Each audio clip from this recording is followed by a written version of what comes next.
Welcome back. With us right now from the UCI Claire Trevor School of the Arts, we have Dr. Stephen Tucker, I should say Maestro Tucker. Good to see you. Nice to see you too. Always nice for you to come around. And coming up in just about a week and a half or so, we have happens to be on St. Patrick's Day, you are doing a concert. It's called Nature's Sixth. So tell me about this. Nature's Sixth. Well, the program is really built around Beethoven's Sixth Symphony, which is the Pastoral.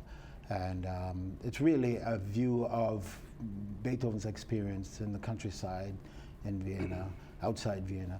So that's the core theme. But then there is Smetana's Die Moldau, which is, again, Smetana's experience of riding down the river, the Vltava, the Moldau, in a boat and seeing the full force of the river and all the things that go on, the natural things along the banks of the river. So it was kind of wrote thematically to his experiences. He actually did that. He did that. He Wow. wrote 6 symphonic poems based on natural things in Bohemia, in the Czech Republic. Interesting. Yeah, so because of those two themes that you have, the pastoral, is this more of a, rather than the big bombardment of sounds, is this more of, for lack of a better term, more of a lyrical kind of a journey that undulates and that sort of? The program is meant to give you the effects or the power of nature. So when you hear Moldau, yes, it starts out very gently with the spring, the start of the river, but it becomes very powerful because the river itself becomes a very, very powerful thing.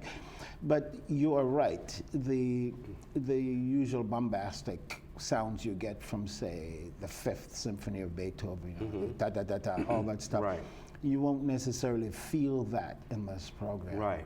And a more interesting thing about this whole season that is really a curious thing is that all 3 programs have 6 symphonies on them. Oh, okay. So in November we did Shostakovich's 6th. We're doing Beethoven's 6th, and we'll do Tchaikovsky's 6th in June. So I'll leave you to name the season. To name the season. 666. Yeah. I'm just kidding.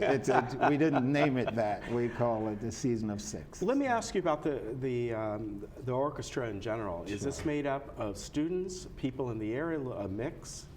The only mix we have is that we allow faculty members who are not music faculty to audition. We have some really, really skillful and smart people who taught at Harvard and Yale and all these different places, and they're now teaching at UC Irvine, and they want to continue playing because they played all their lives. So they audition. I do make room for them in the orchestra when they pass the audition. So we have about 4 people in the orchestra, from history, physics, criminology, and biology. Those 4. Everybody else would be students. So does the orchestra stay together for the entire year or the entire semesters, or does it change out per symphony? It changes in a minor way per quarter, the 3 quarters of the year. But essentially, when we hold auditions in the fall, we try to keep the orchestra as much as possible together, because that's the orchestra that we take to a retreat for a weekend up in the mountains, and we really try to get them to bond. Yeah. So we like to keep that. Yeah, exactly. Yeah. You were saying beyond the Nature 6 here, before we started up, that the one coming up in June is going to have a Jamaican flavor. You're from Jamaica. Yes. Most people don't know that because they don't read the bio. I was born in Jamaica, went to music school in Jamaica before I moved to New York. And a friend of mine who just went back to teach in Jamaica a few years ago, he taught at the University of Kentucky. We grew up together in Jamaica. And he's back in Jamaica, and he wrote this piece charting the course along the north coast of Jamaica. Oh, nice. And so we're doing the world premiere of that in June. That'll be a lot of fun. Powerful program. It's going to be really cool. Yeah, that sounds great. Yeah. So as far as the Nature 6 go, the program lasts, what, a couple hours or so? Yes, we keep our programs to 2 hours or under. We do not go over that. We try our best not to go over that. We don't think people should have to be forced to sit that long. So we start with the smetana. Then our concerto competition winner this year is a young lady named Katie Kim. She's a sophomore violinist, and she won the competition playing Saint-Saëns' third violin concerto. So she will play the solo work in the piece, and then Beethoven will come in the second half. Yeah. So each year, each semester that comes up, how do you choose what you want? I mean, it seems like this year there's sort of a theme to it. Right. Do you do that every year? I do. I try to formulate some kind of seasonal theme. But I tell you, and this is what I tell the audience, every time I speak to them before the concert, I say, you and I are secondary to what the students need. So I look usually, by the end of the spring, I start looking at what they might need that they haven't done, or what they need to relearn, and I start planning that way.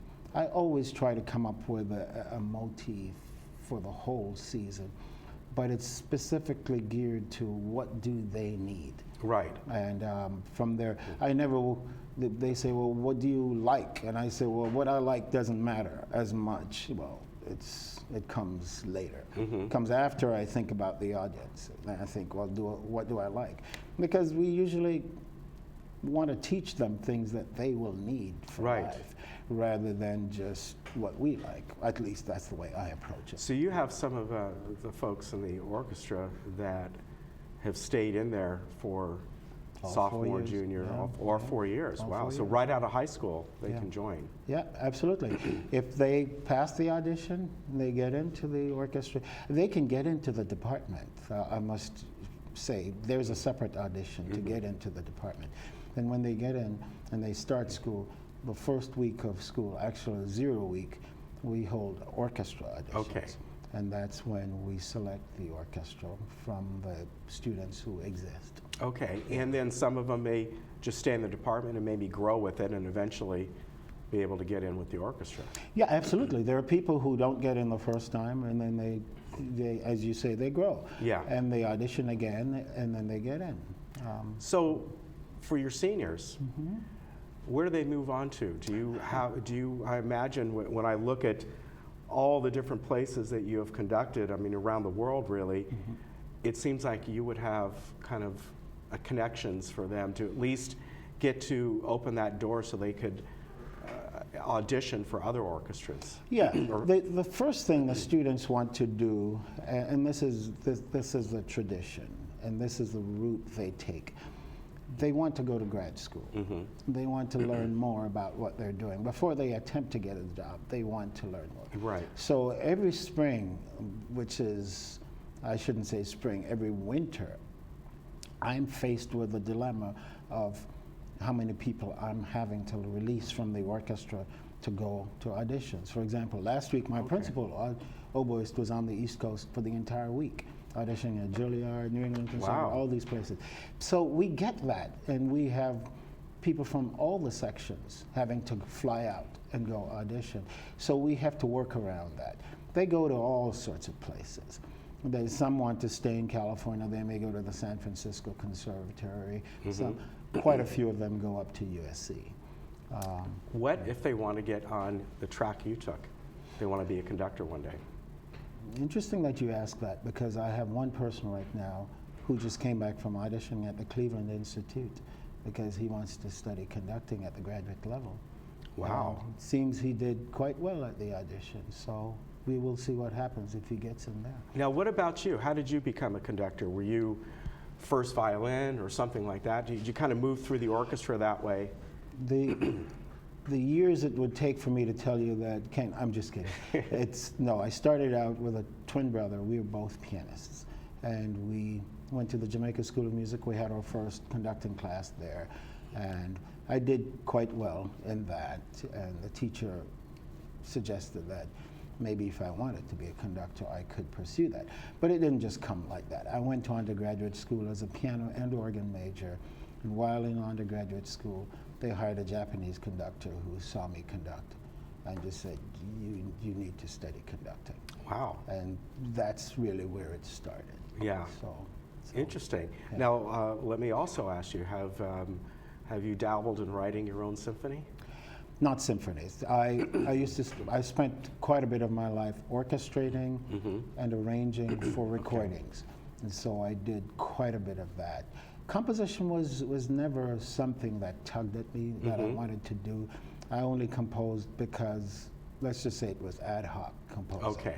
It was something, I wrote a film score because I was asked to do it. Oh, really? Which film? Well, it's a film called Locked In. Oh, okay. It's a socially conscious film. But that's kind of neat that you did that. I bet that was a wonderful experience. Well, it was, because it was my first time. Yeah. And having orchestrated and proofread other people's scores, Yeah. it was interesting to actually get a chance to write your own. Yeah. And so that was fun. But as far as composition is concerned, it's not something I plan my life around. This is your calling, Yeah, what you do here. Yeah, well, I think. Yeah, well, it seems to be. Now, as far as you're concerned, do you travel around? Do you ever become the guest maestro for other orchestras around the country? I mean, when I look at all the different places you've been out throughout the world, do you still do that? Oh, yes, yes. 2 weeks ago, I was in Kansas. My students learned to live with and without me. Yeah. And living with me is probably harder than living without me. And it's always fun to go out and conduct other groups, whether they're other university groups or professional groups. It's very good to do that because it keeps me sharp, one, and I always tell my students, it makes me miss them. There you go. Whether the group is better or worse than my orchestra, I miss my orchestra because I know what I'm required to teach them. Right. I know what I need to give them. So I always miss them. But I'm also music director, artistic director at an opera company in Riverside. Okay. Riverside Lyric Opera. So that's ongoing all year round. So I'm out there every week. Yeah, busy guy. Well, so they say. Yeah. Well, this concert again is coming up on March 17th. It is at the Barclay Theater, beautiful theater. You can see that it's 8 o'clock. If you are interested, you can go to arts.uci.edu. Am I right? Am I reading? There we go. I think you're correct. Yes, I'm trying to read across the room. I have it right here. Or you can also you can go online there, and from there you can get the phone number as well. And it's, I mean, really a bargain. Look at the prices. $17, $16, $7. I mean, you can't beat it. And you're seeing really a world-class orchestra and conducted by a world-class maestro. Thank you. It's always a pleasure to see you, sir. Always. All right, always. hope to see you again. We'll see you back maybe Absolutely. for the June one. And I want to hear more about that. Definitely. All right, sounds good. Thank you. We'll be right back.